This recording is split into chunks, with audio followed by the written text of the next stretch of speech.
হয়তো 5-7 দিন আমরা এখানে চেষ্টা করি, তারপর মৃত্যুর কোলে ঢলে পড়ে। দেখেন, ডেঙ্গুর প্রতিরোধ তো একটা মাত্র জায়গা, আমরা পরিষ্কার পরিচ্ছন্ন থাকা।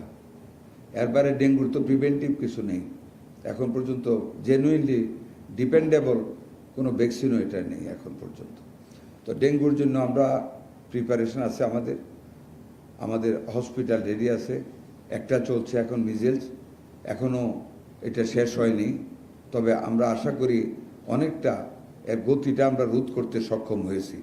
ক্যাজুয়ালিটিসও কমেছে, ভেন্টিলেটর পর্যাপ্ত পরিমাণে দেওয়া হয়েছে। তারপর আমাদের আইসিডিডিআরবির আমাদের ডাক্তার সাহেব যে নতুন যে পদ্ধতিটা সিপিপি বলে বোধহয়, এটা পাই আমরা অনেক উপকৃত হয়েছে আমাদের রোগীরা। আমি তো প্রতি সপ্তাহেই মিজেলস ওয়ার্ডে যাই, রুগীদের অবস্থা দেখি, আলহামদুলিল্লাহ অনেকটা ভালো।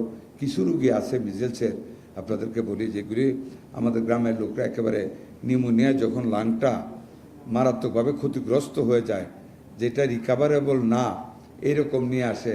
হয়তো 5-7 দিন আমরা এখানে চেষ্টা করি, তারপর মৃত্যুর কোলে ঢলে পড়ে।